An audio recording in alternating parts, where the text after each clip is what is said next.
Classe 1984 se déroule dans un futur où des adolescents violents et des gangs ont le contrôle sur les étudiants et les professeurs désillusionnés du lycée Lincoln. Au centre de tout cela se trouve un génie psychotique nommé Peter Stegman, joué par Timothy Van Patten, le principal tyran et trafiquant de drogue de l'école. Soutenu par un groupe de délinquants loyaux, Stegman fait la loi jusqu'à ce qu'un professeur idéaliste nommé Andrew Norris, joué par Perry King, prenne la relève en tant que nouveau professeur de musique de l'école. La vie est bataille, bataille et souffrance.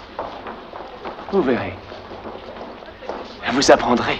Bien qu'il s'agisse principalement d'un thriller dramatique, une fois le troisième acte lancé, le film devient rapidement un film de vengeance ultra violent et en prime, le casting de ce film est étonnamment bon. Perry King s'avère être un acteur principal très convaincant et nous offre un protagoniste pour lequel nous pouvons nous rallier et qu'on soutient de bout en bout. Lorsqu'il arrive pour la première fois au lycée Lincoln, Norris est positif et cherche à faire la différence. Son objectif est d'atteindre au moins certains de ses étudiants. Mais au fur et à mesure que le film avance, Norris pète les plombs et se fraye un chemin parmi la banque de Stegman pour sauver sa femme pendant le point culminant. Et alors que le film se dirige vers sa conclusion, les chasseurs deviennent les proies lorsque Norris se transforme en ce que contre quoi il se bat.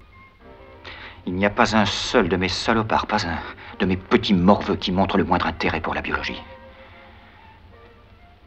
Sauf les travaux pratiques sur l'appareil de reproduction. La rivalité entre Stegman et Norris est un exemple de la rencontre d'une force invisible et d'un objet inamovible. Les deux hommes ont des idéologies opposées, le chaos contre l'ordre, et aucun d'eux ne reculera ou n'abandonnera. Leur conflit est le moteur de ce film, et il est passionnant de voir le personnage interprété par Perry King pousser dans ses derniers retranchements. Après que Stegman et sa bande aient brûlé sa voiture avec un cocktail Molotov, Norris lui rend l'appareil en mettant le contact et en détruisant la Plymouth Fury de Stegman. En regardant cela se dérouler, on applaudit le professeur enragé. C'est sans aucun doute l'un des meilleurs moments du film. Un climat ultra tendu où aucun ne veut céder à l'autre, donnant naissance à des scènes d'une intensité rare et qui resteront dans les mémoires. Terry Corrigan, un autre professeur joué par l'étonnant Roddy McDowall, participe également à la bataille contre Stegman et sa bande. McDowall n'en fait pas trop, mais il occupe le devant de la scène pour l'une des meilleures scènes du film, dans laquelle il perd finalement la tête et pointe une arme à feu sur les fauteurs de troupes de la classe, exigeant qu'ils apprennent sur le champ, sinon ils finiront par mourir. Quelle est la réponse? Je vous écoute. Y. Viens!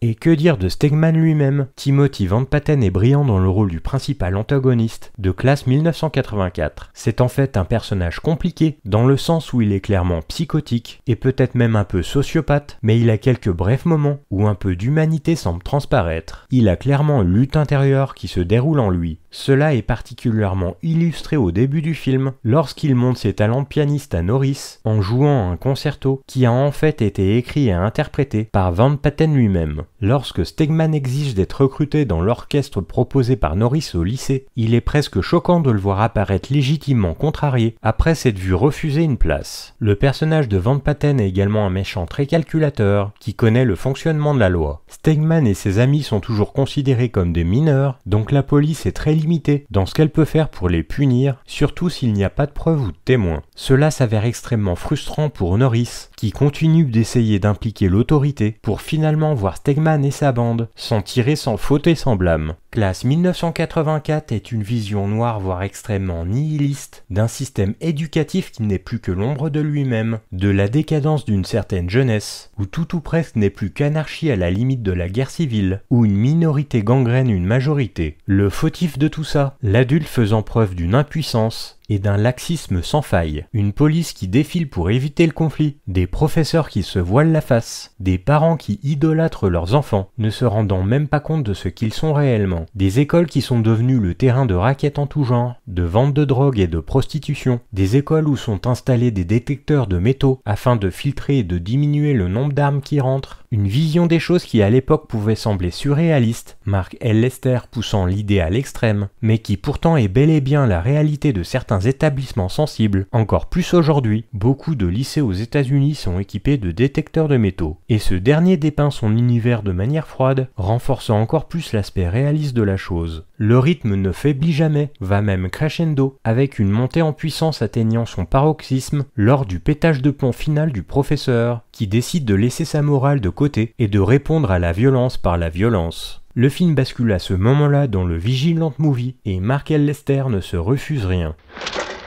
Je vais te casser la gueule. Ah, attention, je vais porter plainte pour agression. Monsieur Norris, vous avez un problème, monsieur Norris? Non, Stegman me disait au revoir.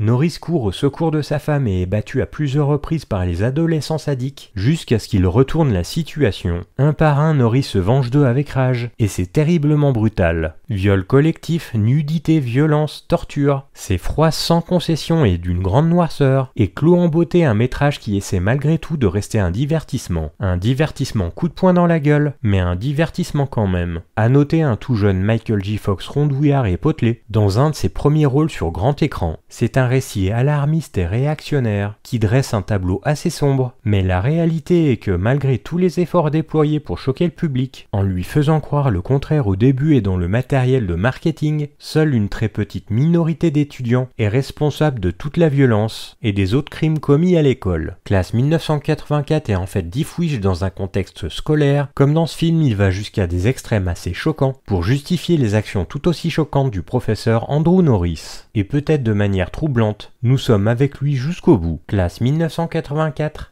écrit par Tom Holland, futur réalisateur de Vampire, vous avez dit Vampire, ou Jeu d'enfant, est l'un des films cultes des années 1980 et constitue la version contemporaine du réalisateur Markel Lester du drame criminel de 1955, Graines de violence. Le film possède une solide bande-son rock composée par Lalo Schifrin, qui a également écrit la musique de la chanson mémorable du film, I Am the Future, interprétée par Alice Cooper. Et ce film possède l'un des designs d'affiches les plus cools de l'époque. Lorsque Classe 1984 est finalement sorti, il a suscité une certaine controverse, mais n'a pas vraiment percé pour devenir un grand succès. Au lieu de cela, il est rapidement devenu un favori culte lorsque les gens l'ont découvert via vidéocassette et le câble. Il a finalement inspiré deux suites à thème de science-fiction vaguement liées, Classe 1999 et Classe 1999-2, The Substitute, toutes deux facilement ignorées. Markel Lester, d'un autre côté, a été suffisamment remarqué pour obtenir le premier poste de remplacement de John Carpenter en tant que réalisateur de Firestarter. À partir de là, il a enchaîné sur des projets tels que Commando avec Arnold Schwarzenegger,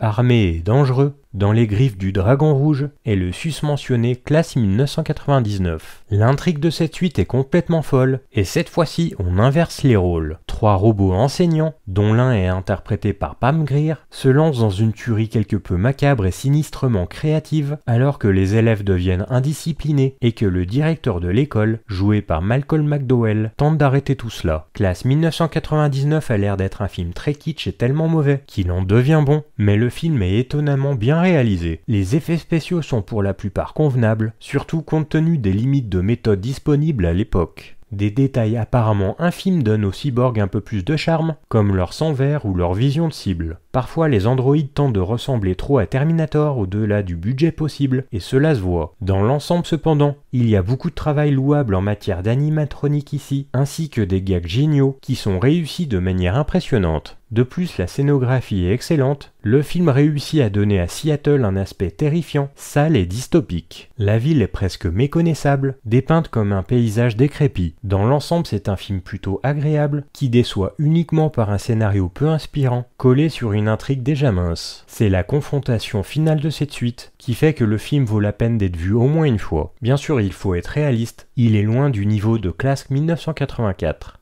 Vous faites partie de cette classe? Quel est votre nom? Elisabeth Taylor. Apprenez la musique, monsieur le prof. Et une minute, vous êtes dans cette classe, asseyez-vous. Assieds-toi là-dessus, petit enculé.